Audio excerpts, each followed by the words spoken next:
Debemos manifestar desde el sindicato médico que no existe por parte de la Consejería de Sanidad lo que deben hacer, que es apostar porque la primaria esté suficientemente dotada y suficientemente dirigida y sobre todo a nivel de los gestores potenciada a nivel económico, a nivel retributivo, incluso para que hagan jornadas de tarde o jornadas más largas, porque la primaria en estos momentos está realmente colapsada.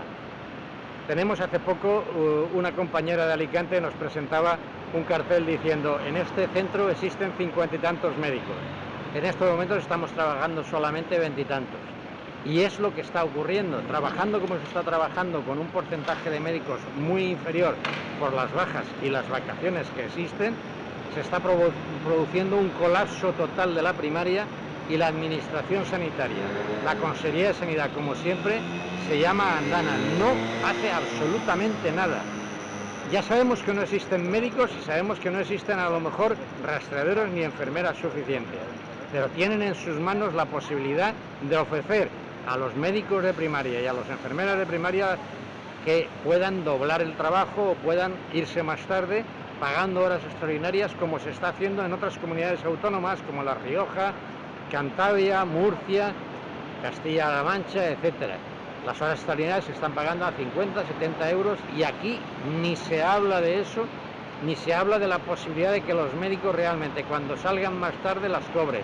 En estos momentos los médicos de primaria están saliendo a las 4:30, a las 5, a las 5:30 de la tarde, porque están viendo una media de entre 80 y 120 pacientes en una mañana.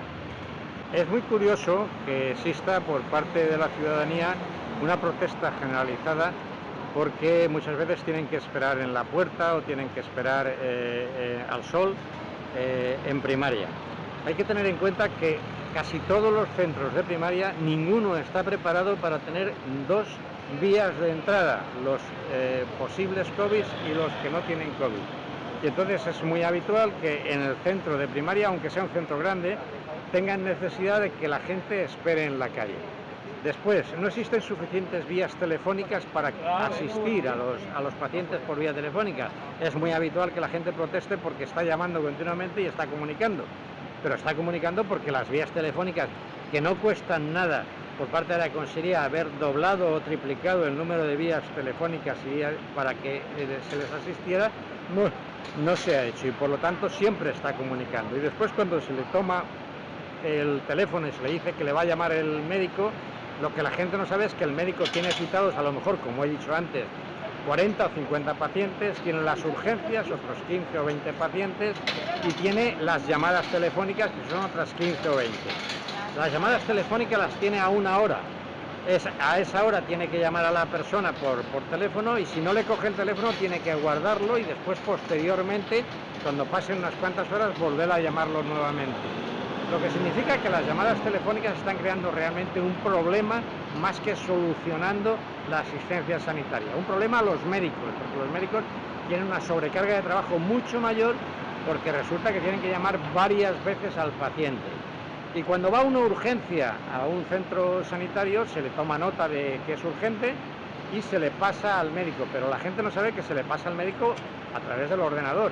Y uno sabe perfectamente que en un ordenador te puede salir una señal, pero si tú estás viendo un paciente, tienes que terminar de ver al paciente, y si tienes los pacientes esperando fuera, pues primero estás viendo a los pacientes que están esperando fuera.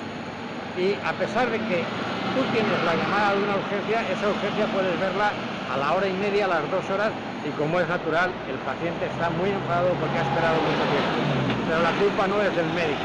Primero, no hay médicos suficientes. Después, no se les avisa adecuadamente de que hay una urgencia realmente en la puerta, y el médico puede tardar en enterarse de que tiene la urgencia. Estamos creando una sensación de que la primaria no trabaja. La primaria es lo que puede salvarnos de la COVID. Si la COVID llega a los hospitales y realmente los hospitales empiezan a colapsarse, es cuando tendremos un problema insoluble.